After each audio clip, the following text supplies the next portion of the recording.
안녕하세요. 같이 기도하시겠습니다.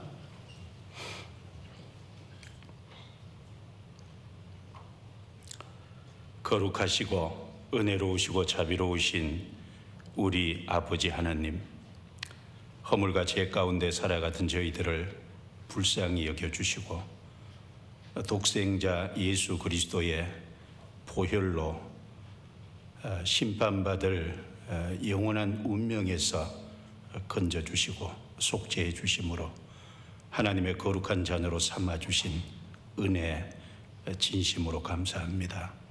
오늘 주님 피로 구원받은 형제 자매들을 한자리에 불러 모아주시고 주의 말씀으로 거룩한 교제를 나누게 허락해 주신 은혜도 감사합니다.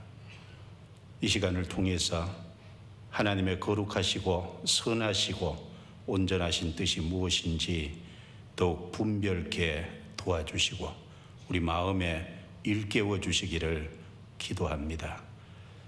또 증거되는 하나님의 말씀이 우리 영혼의 양식이 되고 기쁨과 위로와 힘이 될 수 있도록 도와주옵소서.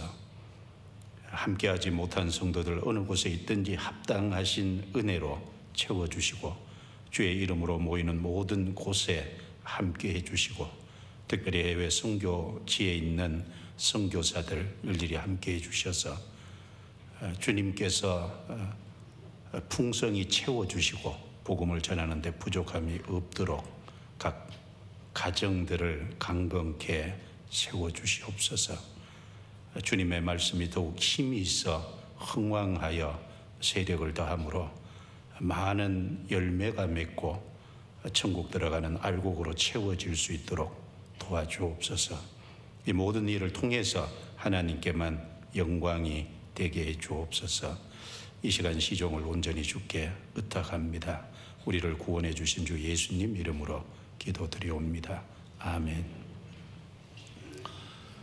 성경 디모데전서 3장을 찾겠습니다. 디모데전서 3장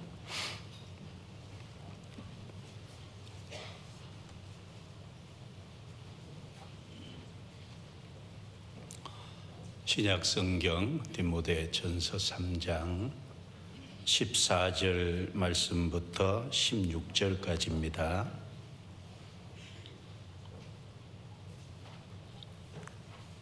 14절부터 16절까지 천천히 같이 읽겠습니다. 내가 속히 내게 가기를 바라나 이것을 내게 쓰는 것은 만일 내가 지체하면 너로 하나님의 집에서 어떻게 행하여야 할 것을 알게 하려 함이니 이 집은 살아계신 하나님의 교회요 진리의 기둥과 터이니라. 크도다 경건의 비밀이여 그렇지 않다 하는 이 없도다.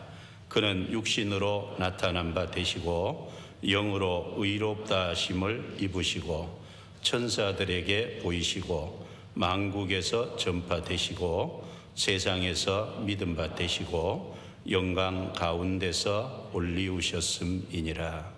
거기까지입니다.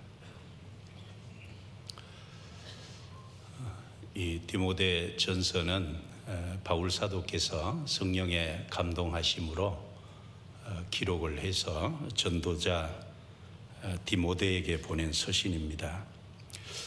이 서신이 전달될 때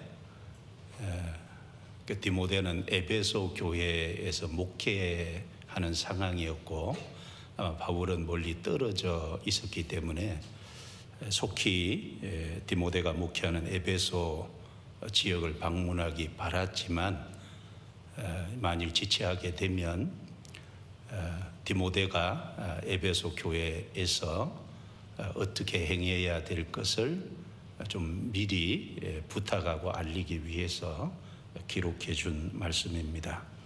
그래서 디모데 전 후서는 목회 서신으로 이제 알려져 있습니다. 자, 여기 15절에 보시면 여기 본단락에 바울의 교회관, 즉 교회 본질에 대해서 여기 세 가지로 크게 말씀을 하고 있는 것을 볼 수 있습니다. 첫 번째는 교회를 하나님의 집이라고 했고, 두 번째는 살아계신 하나님의 교회라고 했고, 세 번째는 진리의 기둥과 터다, 이렇게 말씀을 했습니다. 첫째는 하나님의 집이라고 말씀했는데, 우리가 집은 통상적으로 집에 거하는 사람이 있고 그 가족들이 또 같이 거하고 있습니다. 이 교회를 하나님의 집이라고 이렇게 호칭을 한 것은, 특별히 교회는 그 주인 되시는 하나님이 거하시고 하나님만 거하시는 것이 아니라 그 하나님의 권속, 하나님의 돌보시는 가족이 같이 거하고 있기 때문에 하나님의 집이라고 이렇게 표현을 했을 겁니다.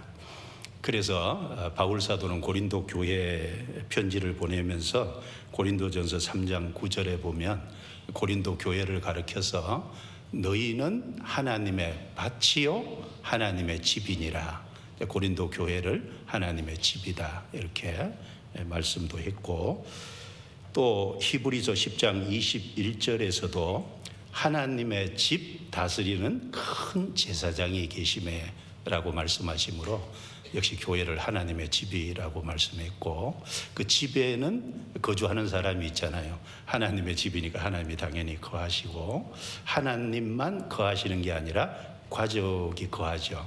그래서 에베소서 2장 19절에 그러므로 이제부터 너희가 외인도 아니요 손도 아니요 오직 성도들과 동일한 시민이요 하나님의 권속이라 라는 말씀이 나오는데, 그 권속이라는 단어가요, 돌볼 건자 엮을 속자를 쓰잖아요. 그래서 하나님의 돌보시는 가족이다 라는 의미입니다.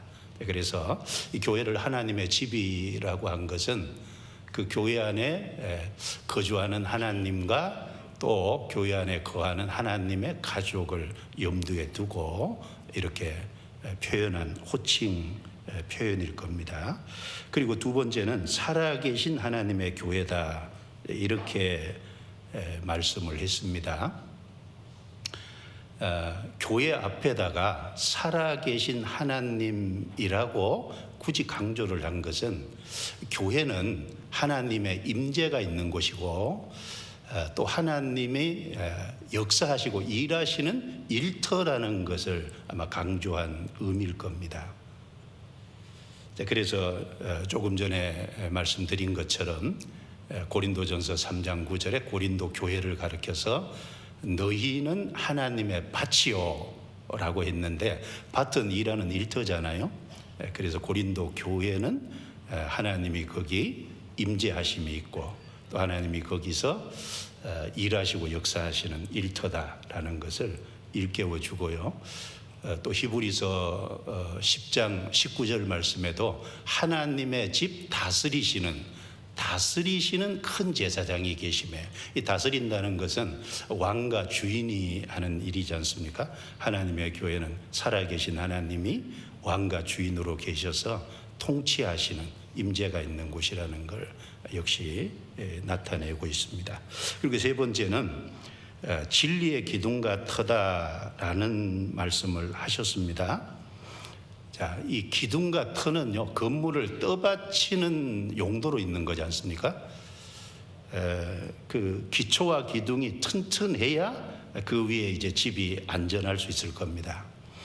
그 기초가 반석이고 그 반석 위에 집을 지으면 안전한데, 기초가 모래고 그 모래 위에 집을 지었을 경우에 평상시는 괜찮은 것 같은데 바람이 불고 홍수가 나고 어떤 태풍이 임할 때 거기에 어떤 문제가 생길 수 있을 겁니다. 요즘 LH 건설공사에서 그 아파트 공사하는데 기둥에 지정된 정량의 철근을 넣어야 되는데 그 철근을 다 넣지 않아서 그것 때문에 감사도 있고 여러 가지 어려움이 있잖아요. 괜찮을 수도 있는데, 그런데 어떤 지진이라든가 이런 것이 오면 문제가 심각하게 임할 수 있고 타격이 임할 수 있잖아요. 이 교회를 진리의 기둥과 터라고 말씀하신 것은 교회의 역할이 무엇인지를 강조한 내용입니다. 이 교회는 진리를 떠받치는 기초와 기둥과 같은 역할을 해야 된다는 걸 말씀한 거죠. 교회는 이 세상에 진리의 나팔수잖아요. 이 세상의 진리를 전해야 되는데 그 진리를 전하기 위해서는 그 교회가 기초와 기둥이 튼튼한 것처럼 튼튼해야 된다는 것을 말씀을 하는 것일 겁니다. 그렇다면 진리는 무엇일까요? 이어서 16절에 말씀을 하고 있습니다. 크도다 경건의 비밀이여 그렇지 않다 하는 이 없도다. 이 진리를 크도다 경건의 비밀이다. 교회는 큰 경건의 비밀을 담고 있지 않습니까? 그 진리를 담고 있습니다. 그 진리, 경건의 비밀이 한마디로 세상이 알지 못하는 그리스도와 복음이죠. 그 그리스도와 복음이라는 진리, 경건의 비밀을 교회는 담고 있는 거예요. 그래서 그 뒤에 그는 육신으로 나타난 바 되시고, 그는 예수 그리스도를 가리킵니다. 육신으로 나타난 바 되시고, 거룩한 그분이 동정녀의 몸을 통해서 한 아이로 태어나셨잖아요. 성육신 하신 것을 말합니다. 영으로 의롭다함을 얻으셨다라는 것은 예수님의 부활을 의미하죠. 그래서 로마서 1장에 보면 성결의 영으로는, 즉 성령으로는 죽은 자 가운데서 부활하여 능력으로 하나님의 아들로 인정되셨다라고 말씀하셨습니다. 즉 예수님의 부활을 얘기하고, 그 다음에 천사들에게 보이시고 만국에서 전파되시고, 예수님은 이스라엘 땅에 구세주로 오셨는데 만국에서 전파됐다는 건, 여기 만국은 특별히 이방인입니다. 이방인에게 그 복음이 전해지는, 이스라엘뿐 아니라 예루살렘에서 시작된 복음이 유대와 사마리아와 땅끝까지 이르러 내 증인이 되리라. 만국에서 그 복음이 전파되고 세상에서 믿음 받으시고, 그 복음을 회개하고 믿는 사람은 구원을 얻고 영생을 얻잖아요. 생명의 역사가 나타나고 영광 가운데서 올리우셨음이니라 승천을 말합니다. 그래서 예수님의 탄생부터 예수님의 승천까지, 그리고 예수님의 탄생과 승천, 예수님의 전체 일대기를 통해서 완성된 것이 복음이고, 그 복음이 만국에 전파되고 생명의 역사가 나타나는, 그 진리는 한마디로 예수 그리스도와 그 예수 그리스도께서 완성하신 복음을 가리킵니다. 그것이 큰 경건의 비밀이고, 교회는 그 진리, 경건의 비밀을 담고 있어요. 그리고 그 경건의 비밀을 이 알지 못하는 세상에 전하는 나팔수의 역할을 충분히 감당하기 위해서는 기둥과 터가 튼튼해야, 집을 받추듯이 교회가 튼튼해야 됨을 말씀을 하고 있습니다. 하나님께서 우리 교회를 이렇게 튼튼하게 해주신 것은 그 진리를 세상에 전파하고 전하게 하기 위해서 그런 것이 틀림없을 겁니다. 그래서 여기 이 교회의 본질, 교회 간에 대해서 세 가지로 말씀한, 교회는 영적인 가족이 구성원이 되어 있고, 교회는 하나님의 임재가 있고 하나님이 역사하고 일하시는 곳이고, 교회는 진리를 담고 있어 세상에 나팔수 역할을 해야 되는 튼튼한 기둥과 터가 되어야 된다고 하는 것을 말씀을 하고 있습니다. 이걸 우리가 생각을 할 때 교회가 얼마나 소중해요. 구원을 받으면 그 다음에 가장 깊이 생각해야 될 것 중에 하나가 교회입니다. 교회. 교회를 소중하게 생각해야 돼요. 교회가 없었다면 내가 어디서 복음을 들어요? 내가 어떻게 구원을 받아요? 교회가 없었으면 내가 다른 사람을 어떻게 구원받도록 인도할 수 있겠어요? 교회가 없었더라면 내가 어떻게 신앙생활을 하고 내가 어떻게 진리 가운데로 하나님의 은혜를 보답하고 살 수 있겠습니까? 교회가 없다면 우리 가정의 자녀들과 우리 자녀들의 신앙을 바르게 세워야 되는데 그 자녀들을 어디로 보내겠어요? 그래서 이 교회가 소중하다는 걸 알고 구원받으면 내가 교회 안에서 어떻게 처신하고 행해야 될 거냐, 이걸 우리가 개인적으로요 깊이 좀 생각을 하는 것이 반드시 필요할 겁니다. 이 옛날 청교도들의 유명한 명언인데 기억해 두면 도움이 될 겁니다. 하나님을 아버지로 섬기는 사람은 교회를 어머니처럼 섬겨야 한다. 이미 들어본 말일 겁니다. 자, 하나님을 아버지로 섬기고 있는 사람은 교회를 어머니처럼 섬겨야 한다. 자, 어머니가 하는 일은 두 가지예요. 출생과 양육입니다. 교회가 하는 일은 두 가지죠. 생명 탄생의 역사와 양육의 역사예요. 교회를 통해서 생명이 탄생되고 그 생명이 탄생된 그 사람을 교회에 가서 양육하는 일을 합니다. 우리가 하나님을 아버지로 섬긴다면 교회를 어머니처럼 소중하게 섬겨야 합니다. 자식은 자기를 낳아준 부모를 소중하게 섬기듯이 우리도 하나님을 우리 아버지로, 하나님의 아들이 됐어요. 교회를 어머니와 같이 생각하고 소중히 섬기는 그런 태도와 자세가 반드시 필요하겠다라고 생각합니다. 그런데 이제 어떤 사람들은 이런 말을 하잖아요.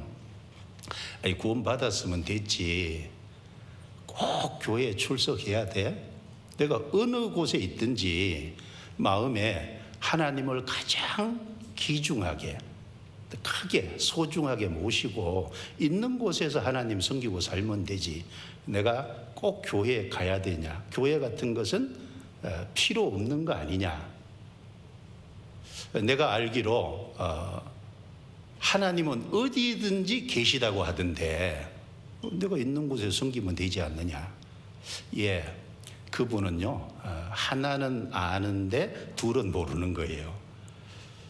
무슨 말이냐면 하나님이 천지에 충만하시다는 것은 알고 있는 것 같은데, 편재하시다는 건 알고 있는 것 같은데, 그건 성경 전체에서 가르치는 진리잖아요.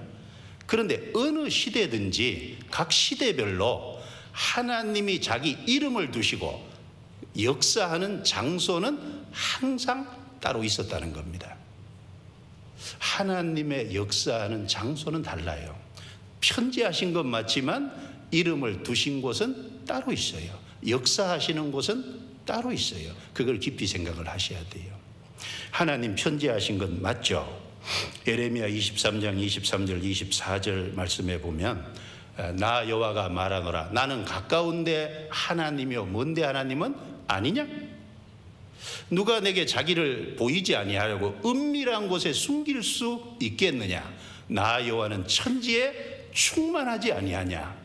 이스라엘 백성들이요 성전 안에 와서는 거룩한 행동을 하고 성전 밖에 나가면 자기 멋대로 살거든요. 그걸 보고 하나님께서 내가 가까운데 성전 안에만 있는 하나님이냐? 나 여호와는 천지에 충만하지 아니냐?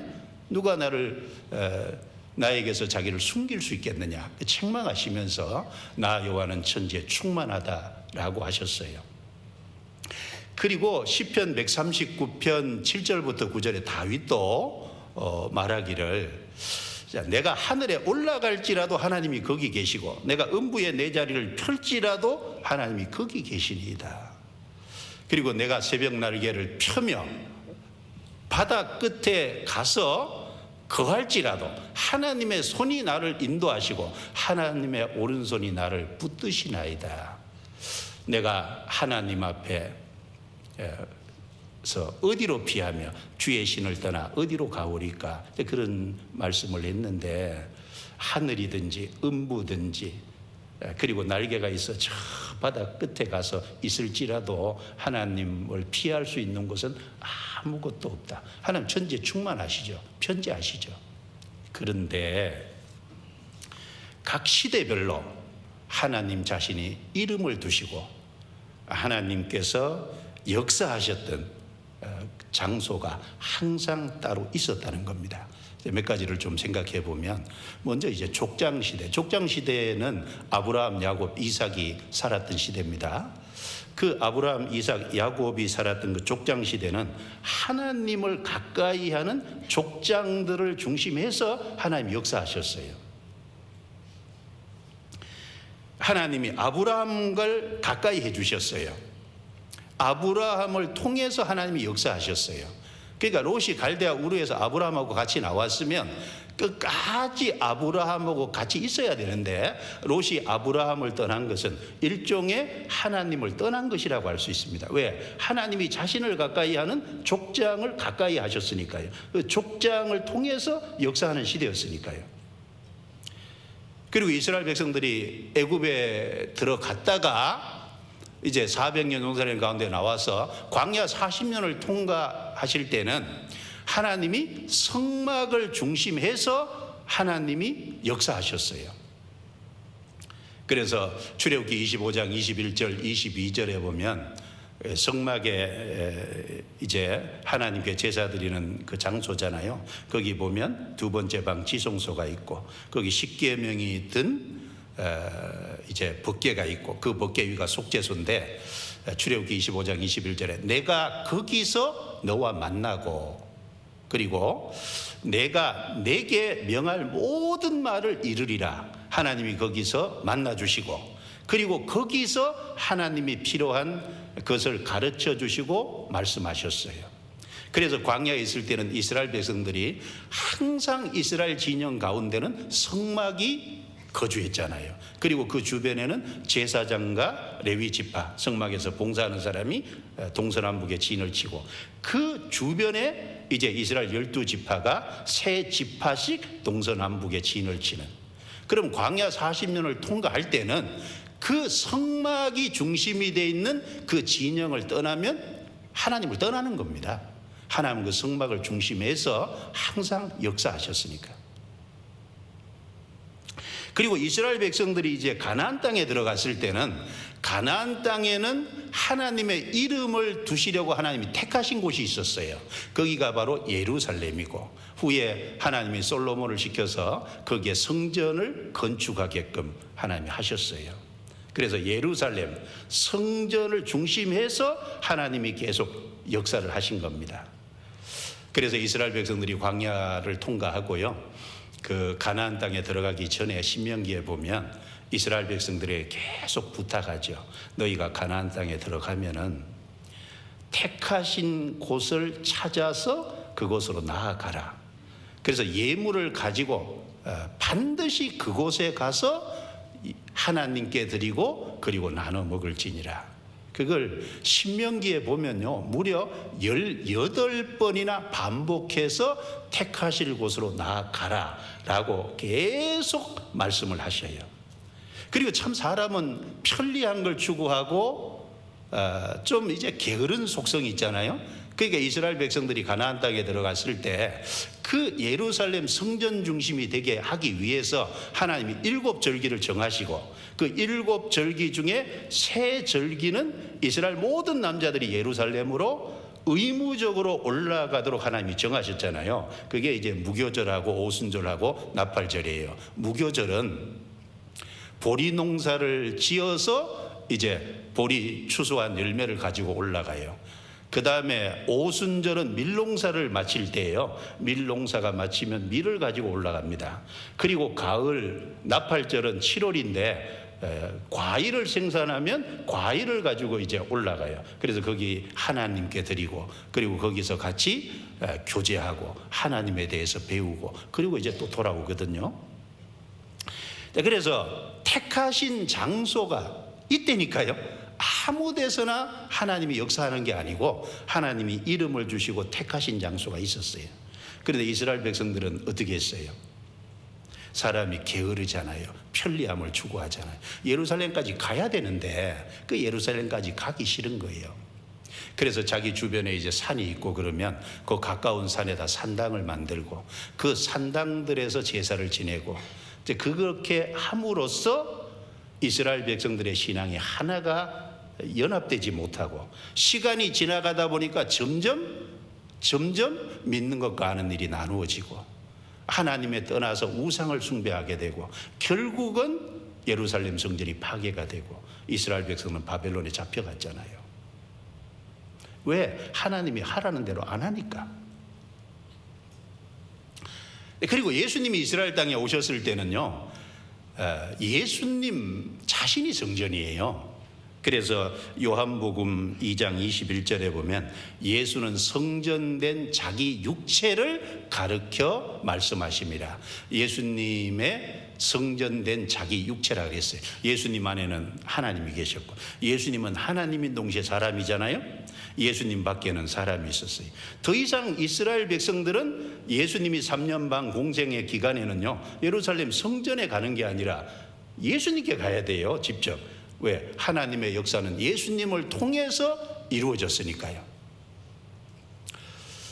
이제 예수님이 죽으시고 부활 승천에 가셨습니다.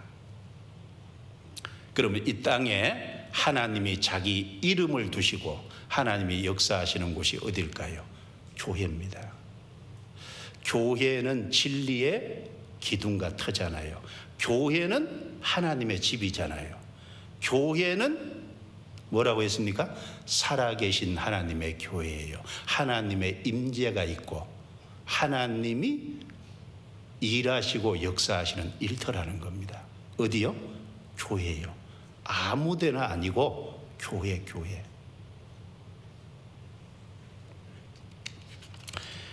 자, 예수님은 그 교회를 자신의 몸이라고 하셨고 자신은 그 머리로서 몸된 교회에 자신을 두셨다, 이렇게 말씀하셨어요. 예수님께서 공생의 기간 중에요, 예수님의 머리를 두실, 머리는 통치하고 다스리는 부분이잖아요. 그 머리를 두신, 자신이 통치할 머리를 둘 몸이 세워지기를 예수님은 간절히 바라셨어요. 성경 마태복음 8장, 여기 적고 찾겠습니다. 마태복음 8장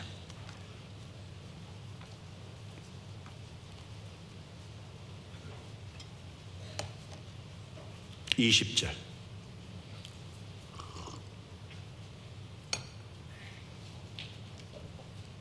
마태복음 8장 20절 같이 읽어보겠습니다. 예수께서 이르시되 여우도 굴이 있고 공중의 새도 거처가 있으되 오직 인자는 머리 둘 곳이 없다 하시더라. 물론 여우, 공중의 새, 보이는 어떤 동물을 얘기하는 것도 되지만 여기는 아주 중요한 의미가 함축되어 있습니다. 예수님께서 여우도 굴이 있다라고 했는데, 여우는 당시에 이스라엘을 통치하는 헤로드 왕을 비유해서 하신 말씀입니다. 누가복음 13장 31절에 보면 바리새인이 예수님께 헤롯이 당신을 죽이고자 합니다 라고 하니까 예수님께서 저 여우에게 가서, 저 여우, 헤롯을 여우라 그랬어요. 헤롯은 참 간사한 사람이죠. 분봉왕이잖아요. 그런데 그 헤롯도, 여우도 굴이 있다는 건 헤롯도 분봉왕이지만 이스라엘 땅에 거기에 왕궁을 짓고 거기에 자기 보좌를 두고 자기가 다스리고 있잖아요. 헤롯도 통치하는 보좌가 있는 거예요. 그리고 공중의 새도 거처가 있으되, 공중의 새는 마귀죠. 에베소서 2장 2절에 그때 우리가 이 세상 풍속을 좇고 공중의 권세 잡은 자를 따랐다. 공중의 권세 잡은 자가 마귀잖아요. 마귀는 이 세상 임금이지 않습니까? 아담이 자기에게 주어진 그것을 넘겨줬어요. 불순종함으로. 마귀는 이 세상에 거처를 두고요, 이 세상에 역사합니다. 그런데 예수님이 3년 반 공생애 하고 아직 초림하셨을 때는 예수님이 머리를 두시고 다스릴 몸이 없었잖아요. 오직 인자는 머리 둘 곳이 없다라고 하시는 그 예수님의 한번 마음을 한번 생각해 봐요. 예수님 참 얼마나 답답해 하셨을까요? 자, 이 말씀을 통해서 예수님은 자신의 머리를 둘 몸이, 즉 몸된 교회가 세워지기를 간절히 소망하셨다는 걸 우리가 생각을 할 필요가 있습니다. 그리고 그 몸된 교회는 결국 예수님의 죽음과 부활, 승천을 통해서 교회가 이제 세워졌잖아요. 그래서 마태복음 16장 18절에 내가 이 반석 위에 내 교회를 세우리니 음부의 권세가 이기지 못하리라. 이 반석이라고 할 때 이 반석은 예수 그리스도를 가리키죠. 그 마태복음 16장 18절 앞에 보면 베드로가 예수님을 향해서 주는 그리스도시요 살아계신 하나님의 아들이니이다. 예수님 베드로에게 바요나 시몬아 내가 복이 있다. 이것을 내게 알게 한 이는 혈육이 아니요 하늘에 계신 내 아버지시니라. 바로 베드로가 예수 그리스도를 그리스도라고 신앙 고백을 했는데 그 예수님이 죽으시고 부활하셔야만 우리의 그리스도 구세주가 되시잖아요. 바로 예수님의 죽음과 부활을 통해서 복음을 완성하고 그 바로 그리스도 위에 예수님의 죽음과 부활의 기초 위에 이제 구원받은 사람들이 몸을 이루는 교회가 세워지는 겁니다.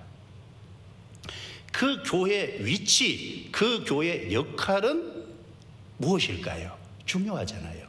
교회의 위치가 어디고 교회의 역할이 뭔지 그걸 잘 말씀해 놓은 구절이 에베소서 1장 22절 23절입니다.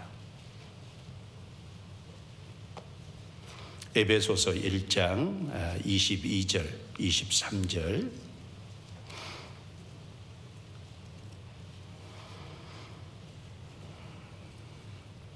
자, 같이 읽어보겠습니다. 또 만물을 그 발 아래 복종하게 하시고 그를 만물 위에 교회 머리로 주셨느니라. 교회는 그의 몸이니 만물 안에서 만물을 충만케 하시는 자의 충만이니라.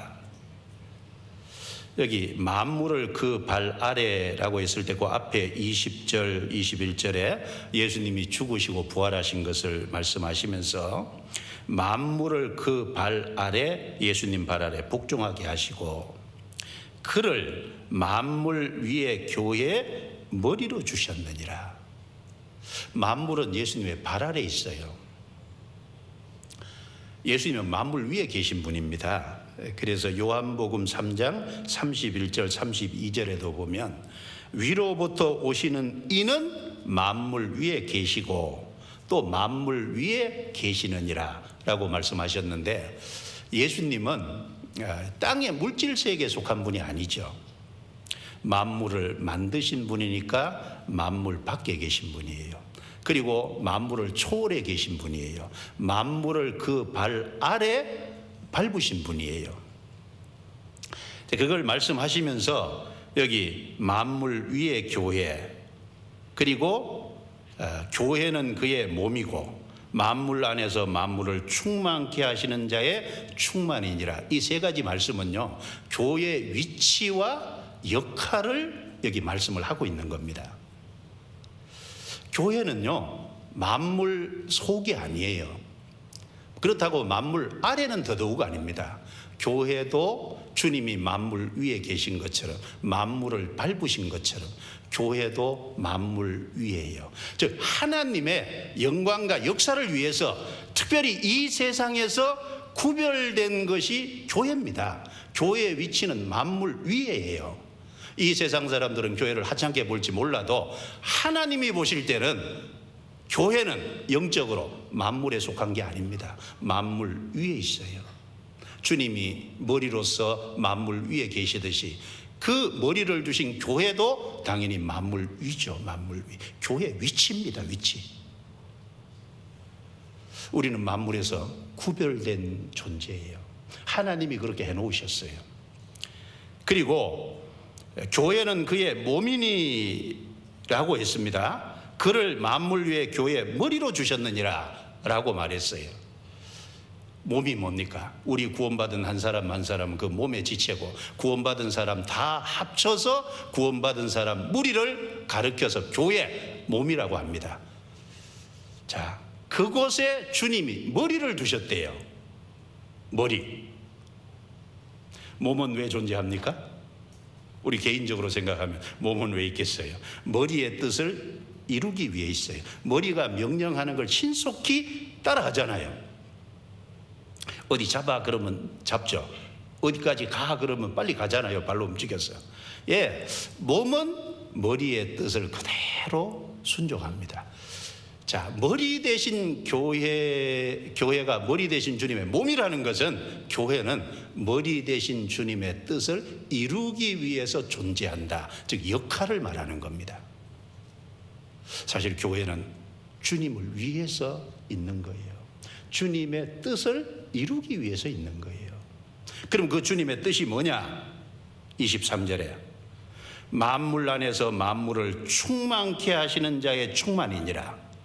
하나님이 왜 만물 위의 교회, 만물에서 우리를 구별시켜 놨었을까요? 그 교회를 충만케 해서 그 교회에 하나님의 은혜를 주시고, 하나님의 사랑을 주시고, 하나님의 말씀을 주시고, 하나님의 지혜와 능력을 주시고, 그 교회를 풍성하게 해서 그 교회를 통해서 만물을 충만케 하시는 것이 하나님의 뜻이다, 그 말입니다. 이것도 역할과 관계된 겁니다. 여러분, 교회를 통해서 복음으로 세상을 충만하게 하잖아요. 교회를 통해서 세상이 알지 못하는 그리스도를 전해서 그리스도로 충만하게 하잖아요. 교회를 통해서 이 세상은 하나님의 영광을 잃어버렸는데 그 하나님의 영광을 바르게 알려서 하나님을 영광스럽게 하는 일을 하잖아요. 교회를 통해서 구원받는 역사, 생명을 탄생시키는 역사, 천국 들어갈 알곡이 태어나게 하는 그 역사를 이루시잖아요. 교회를 통해서 세상을 충만하게 합니다. 교회를 통해서 만물을 충만하게 하시는 거예요. 만물 위에 교회다. 그리고 예수님이 교회 머리로 계시다. 그리고 만물을 충만케 하시는 자의 충만이 교회에 있다라는 이 세 가지의 표현은 바로 교회의 위치와 역할이 무엇인지 우리에게 잘 말해 주고 있습니다.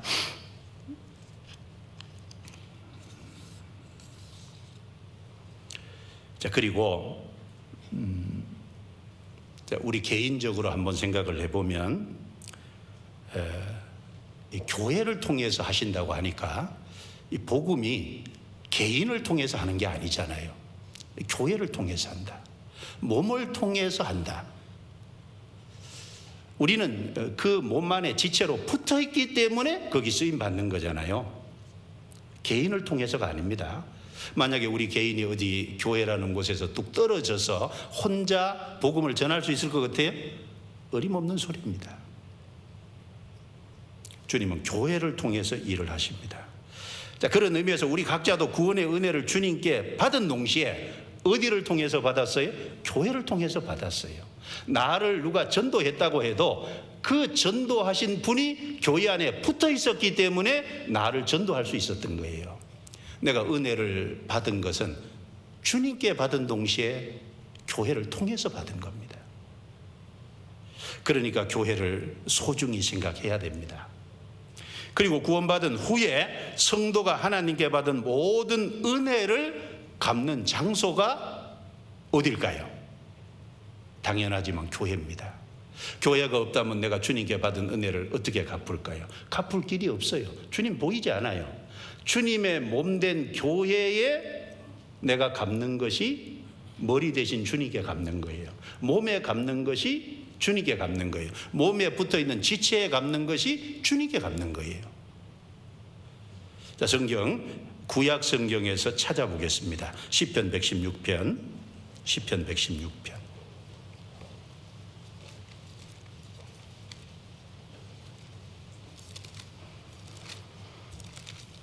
시편 116편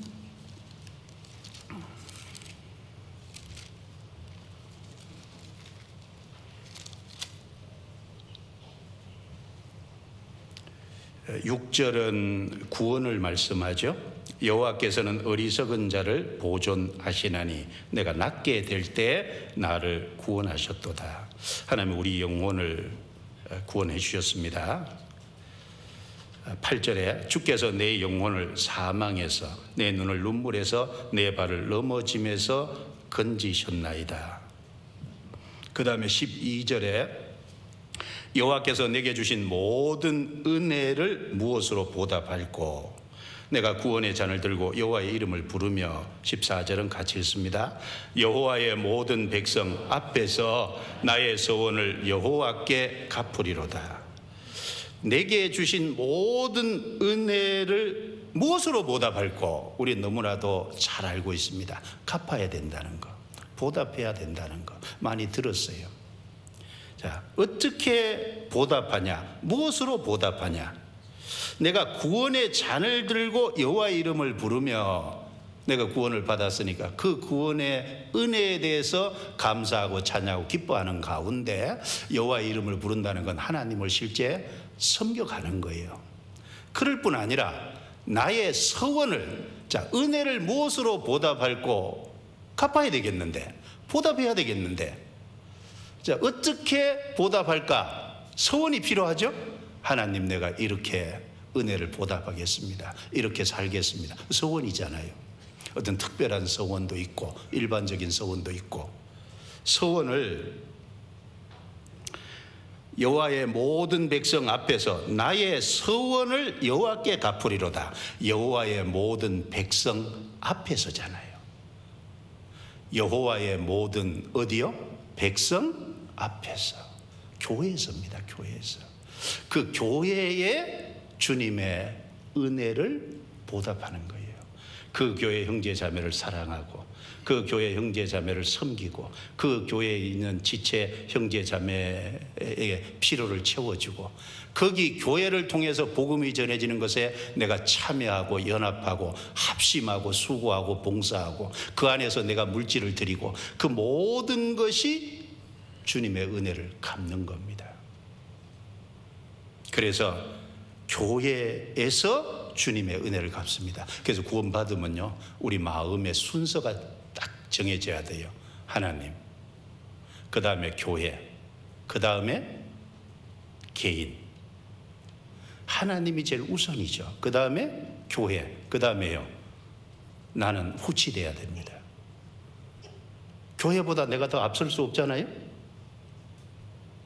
순서를 바르게 해야 될 거예요. 이스라엘 백성들이 애굽에서 나와서 광야 40년을 거쳐서 가나안 땅에 들어가서 가나안 땅 정복 전쟁을 하기 전에요, 요단강 동편에서 루벤 자손, 갓 자손, 므낫세 반 지파는요 아주 좋은 목초지를 얻었어요. 자, 이제 요단강을 건너서 이스라엘 백성들이 가나안 7족속과 전쟁을 해야 되는데 요단강 동편에 좋은 목초지를 얻은 루벤, 갓, 므낫세 반 지파는 그냥 눌러 앉았어요. 거기에 처자식을 두고요, 그 루벤, 갓, 므낫세 반 지파 남자들은요 요단강을 건너서 이스라엘 백성들을 앞장서서 가나안 정복 전쟁을 7년 동안 같이 참여했다고. 그리고 정복 전쟁을 끝내고 돌아갔어요. 처자식만 남겨둔 상황에서. 자기 가정을 우선한 게 아닙니다. 자기 지파를 우선한 게 아니에요. 이스라엘 전체를 우선한 겁니다. 이스라엘 전체가 가나안 정복 전쟁을 통해서요 가나안 땅을 얻지 못하면 요단강 동편에 목초지 얻은 건 언제든지 빼앗길 수 있어요. 그렇지 않습니까? 전체 안에서 지파도 중요한 거고 가정도 중요한 거예요. 전체가 없으면 지파도 없고 가정도 없어요. 그 이스라엘은 하나의 교회 모형이잖아요. 그럼 우리도 교회 안에서요, 교회 안에서 내가 그 안에 같이 합심하고 참여하고 내가 수고하고 희생하고 봉사하는 그 안에서 그 전체 안에서 내가 받을 기업이 있고 상급이 있다고요. 그렇죠? 그래서 사도행전 20장 32절에 보면 거룩해 하심을 입은 모든 자 가운데 기업이 있게 하리라. 거룩해 하심을 입은 모든 자 가운데서 기업을 얻는 거예요. 거룩해 하심을 입은 모든 자, 교회잖아요. 주님의 몸된 교회입니다. 그 가운데서 내가 얻을 기업, 분깃이 있는 거예요. 가나안 정복 전쟁을 이스라엘 12지파가 참여할 때 그 12지파 합심해서 그 정복 전쟁을 참여할 때 그 속에 참여한 개인이 분배받을 기업이 있는 거라고요. 마찬가지입니다. 그 합심하지 않으면 자기가 받을 분깃이 없어요.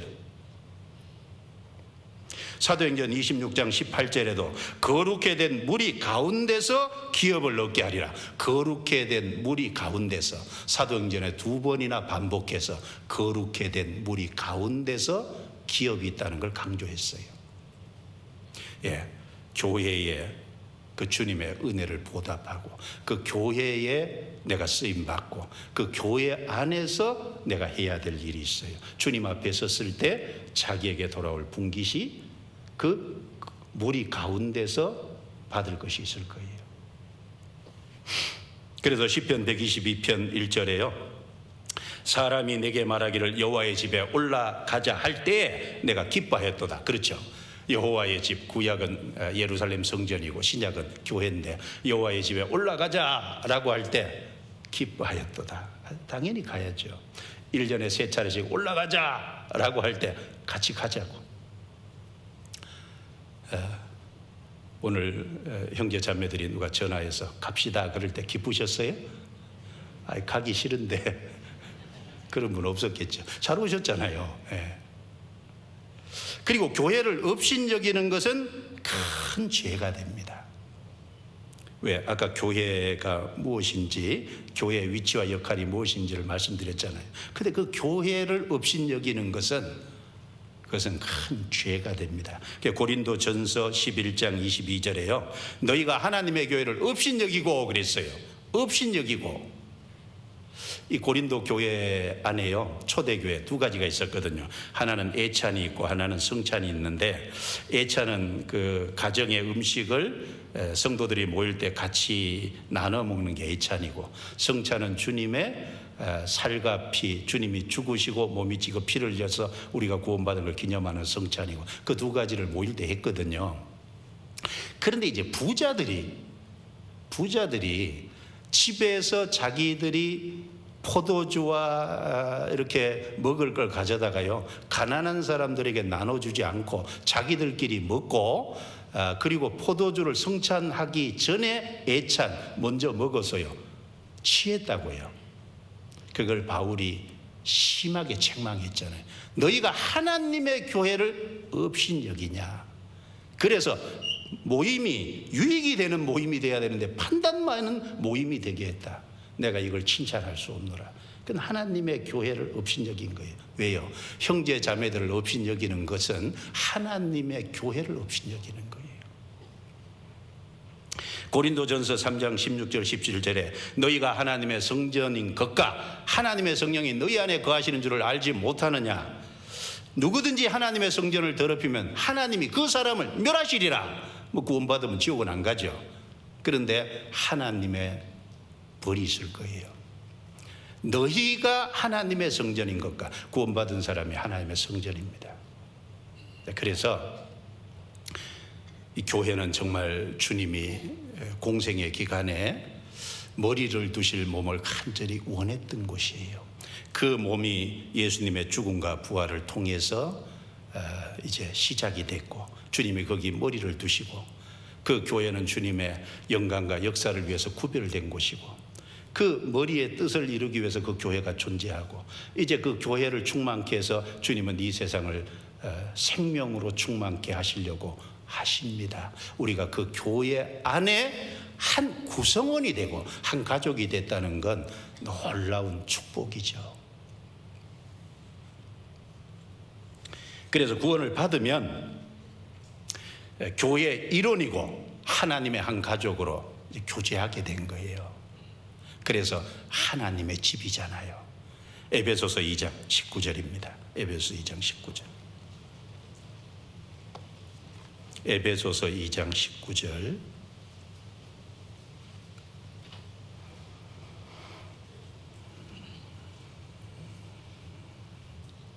2장 19절. 자, 같이 읽습니다. 그러므로 이제부터 너희가 외인도 아니요 손도 아니요 오직 성도들과 동일한 시민이요 하나님의 권속이라. 자, 에베소 성도들은 이방인이거든요. 이방인임에도 불구하고 하나님의 권속이라, 돌볼 권자입니다. 하나님이 돌보시는 가족 속에 들어온 거예요. 내가 정말 구원이 확실하다면 교회의 일원이 됐고 하나님의 한 가족으로 교제하게 된 거예요. 십자가 밑에서 새로운 가족 관계가 형성된 겁니다. 요한복음 19장 26절 27절 말씀해 보면 예수님이 십자가 위에서요, 그 밑에 이제 군인들도 있고 많은 사람들이 있는데 구경꾼도 있고 그 밑에 마리아가 있었잖아요. 예수님 육신의 모친 마리아. 그리고 그 밑에 제자라고서는 유일하게 사도 요한이 있었거든요. 예수님이 마리아에게 말하기를 여자여 보소서 아들이니이다. 사도 요한을 가리키면서 아들입니다. 그리고 사도 요한에게 마리아를 가리키면서 보라 내 어머니라. 어떤 사람은 예수님이 요한에게 자기 어머니를 부탁했다, 잘 돌보아 달라고 했다. 그것도 되겠습니다만 그것보다 더 중요한 의미는 십자가 밑에서 새로운 가족관계가 형성된 거예요. 그렇지 않습니까? 우리는 십자가 밑에서 새로운 가족의 구성원들이 됐습니다. 예수님이 요한복음 20장 17절에요 막달라 마리아에게 말하기를 너는 내 형제들에게 가서 이르되 내가 내 아버지 곧 너희 아버지 내 하나님 곧 너희 하나님께로 올라간다 하라. 내 형제들에게 가서, 예수님이 제자들을 형제라 그랬어요. 그리고 내 아버지 너희 아버지, 예수님의 아버지, 그리고 제자들의 아버지 같다 그 말이에요. 그러니까 형제죠. 내 하나님 곧 너희 하나님께로 올라간다 하라. 그래서요, 참 놀라운 것은 예수님이 초림하실 때는 독생자로 오셨는데 재림하실 때는 맏아들로 오신다는 놀라운 사실이잖아요.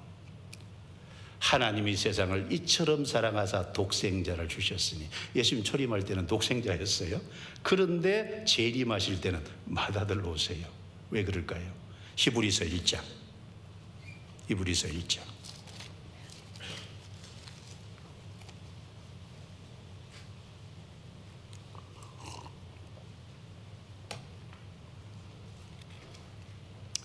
1장 6절. 자, 또 같이 읽어보겠습니다. 또 맏아들을 이끌어 세상에 다시 들어오게 하실 때, 자, 맏아들을 이끌어 세상에 다시 들어오게, 세상에 다시 들어온다는 것은 재림이지 않습니까? 맏아들을 이끌어 세상에 다시 들어오신대요. 왜냐하면 예수님의 초림으로, 십자가의 죽음과 부활을 통해서 완성된 복음으로 이제 회개하고 믿는 많은 형제가 생겼어요. 많은 하나님의 아들이 생겼어요. 그래서 재림하실 때는 맏아들로 오십니다. 그 이유를 2장에 말씀했어요. 2장 10절 11절입니다. 10절 11절. 자, 같이 읽을까요?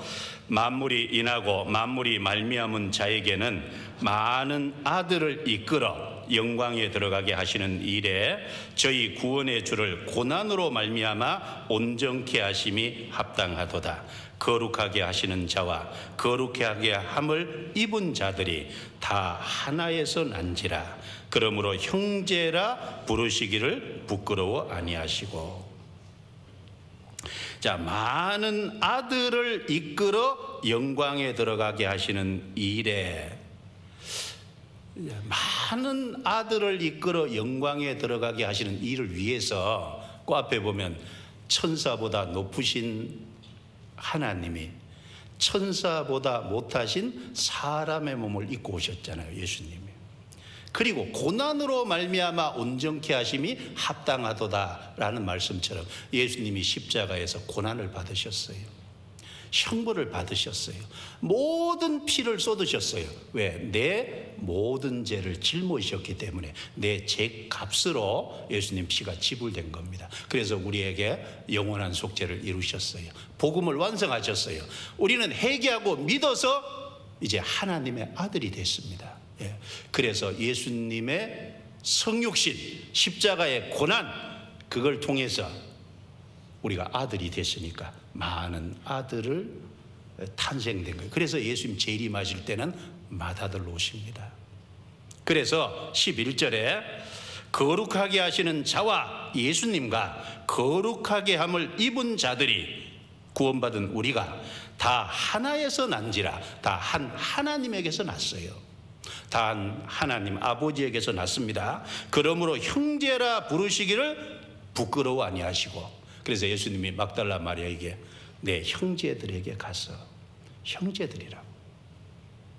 주님이요 참 우리를 보시고 형제라고 합니다. 형제들에게 가서. 예수님 제자들만 형제예요? 우리도 형제예요. 그래서 형제 자매라는 이 호칭이요 너무 사실은 소중한 거예요. 그래서 외국에 아프리카 가서 이게 전도하면 그 집집마다 간증을 듣는데요, 하는 첫 마디가 뭐냐면, 간증 시작하면서요, 내가 어떻게 너희 형제가 됐는지를 간증하겠다고. 예, 어떻게 형제가 됐는지를. 형제가 얼마나 소중한 표현이에요. 구원 안 받으면 형제가 아니에요. 혹시 이 자리에 구원 안 받으신 분이 있으면 형제 자매가 아니죠. 호칭으로 불러준다고 해도 형제 자매가 아니에요. 영적인 가족 안에 들어올 수 없어요. 그래서 형제라 부르시기를 부끄러워 아니하시고 이르시되 내가 주의 이름을 내 형제들에게 선포하고 내가 주를 교회 중에서 찬송하리라 하셨으며, 내 형제들에게 교회 중에서, 교회는 주님의 몸이고 우리 개인은 지체고, 그리고 구원받은 사람은 형제 자매고. 그래서요 처음에 구원받으신 분들은 형제 자매 그러면 좀 낯설고 어색한데, 영적인 가족이 됐고 한 하나님을 섬기는 한 형제 자매라는 의미구나 라고 생각하면 훨씬 더 고귀하고, 아마 그게 얼마나 엄청난 표현인지를 더 실감하고 귀하게 생각을 할 수 있을 겁니다. 이제 우리의 영적인 가족은 혈육관계 가족보다 훨씬 더 중요합니다. 왜냐하면 영원한 가족이잖아요. 물론 이 세상의 가족관계가 아무것도 아니라는 의미는 아닙니다. 하나님이 이 세상에서 부모와 자식, 남편과 아내 이런 가족관계를 주신 것은 이 땅에 살아가는 가운데서 하나님이 우리에게 주신 선물이죠. 그러나 이 육신적인 가족관계는 구원을 받지 못하면 영원히 깨질 관계예요. 그리고 구원을 받았어도 이 땅에서 육신적인 형제 가족이지, 형제 자매지, 죽음을 넘어가면 한 하나님 안에 형제 자매로서 이 세상 것하고는 다릅니다. 천국 가서도 우리 가족 모이자 그래요?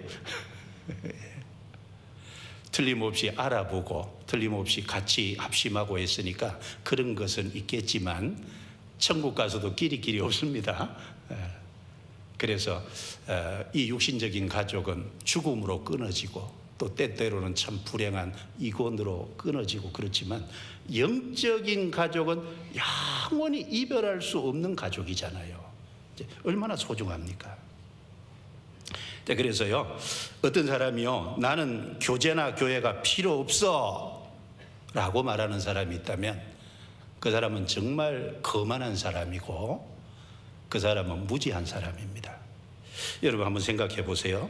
교회 구성원이 되는 것은 살아계신 하나님의 몸인 교회의 한 지체가 되는 거예요. 실제 지체가 되는 겁니다. 나는 예수님은 받아들이지만 교회는 싫습니다 라고 누가 말한다면요, 이것은 마치 나는 머리는 받아들이지만 몸은 필요 없습니다 라고 말하는 거하고 똑같은 것이 되는 거예요. 그게 거만한 거죠. 그게 무지한 소리죠. 모순된 말입니다. 우리는 주님을 받아들인 동시에 주님의 몸 안에 한 지체로서 구성원이 된 거예요. 확실하지요? 우리는 이 안에 언제까지요? 주님이 다시 오실 때까지 거해야 됩니다. 이 안에서 내가 해야 될 일이 있고 내가 거치하면서 행동해야 될 내용들이 있어요. 어린아이는 태어나면요 도망갈 힘이 없어요. 그래서 어린아이한테 나가지 마라 그런 말이 필요 없어요. 근데 구원을 받은 사람은 구원을 받아서 그 몸된 교회 지체로서 거해야 되는데, 머리 대신 주님의 몸 안에 거해야 되는데 거하지 않을 수가 있어요. 그래서 너희는 내 안에 거하라 라고 말씀하시는 겁니다. 이 교회 안에서 어떻게 우리가 행해야 될 거냐, 하나님의 집에서 어떻게 해야 될 거냐 드릴 말씀이 있는데요, 시작하면 너무 늦어질 것 같아요. 다음에 또 이어서 기회 될 때 하도록 하고요. 교회의 본질이 뭔지, 하나님의 집이죠, 살아계신 하나님의 교회죠. 그리고 동시에 진리의 기둥과 터죠. 그리고 교회는 만물 위의 교회죠. 그 교회는 주님이 머리로 계시고 구원받은 사람은 지체하고 합쳐서 몸입니다. 주님은 그 머리의 뜻을 교회를 통해서 이루셔요.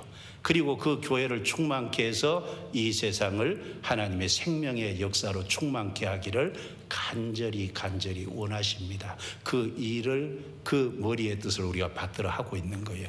교회가 소중하고 그 교회를 정말 애착을 가지고 순서를, 하나님, 교회, 나, 이렇게 순서를 바르게 잡아야 될 거라고 생각합니다. 기도하겠습니다.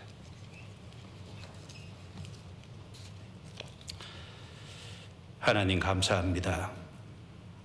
우리를 구원하셔서 홀로 버려두지 아니하시고 몸된 교회의 지체로서 거하게 도와주신 하나님의 한 가족으로서 교제하고 그 안에서 주님의 역사를 위해서 수고하고 합심하며 연합해 쓰임받고 살 수 있도록 도와주신 은혜 감사합니다.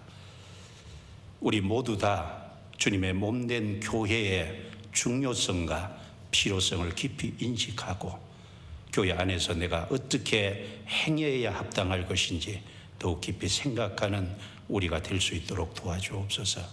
다가오는 주계 수양에도 더 많은 생명의 역사가 나타나게 도와주시고 앞서 행해 주시고 전도하고자 하는 모든 손길 위에 강건케 하셔서 이뤄진 영혼을 인도하기에 부족함이 없도록 도와주옵소서. 주님의 거룩한 손길에 의탁합니다. 교회 안에서 되어지는 모든 일에 간섭해 주시고 오직 주님의 영광을 위해서 주님이 도와주시옵소서. 우리 각 사람을 귀하게 사용해 주옵소서. 우리를 구원해 주신 주 예수님 이름으로 기도드리옵니다. 아멘.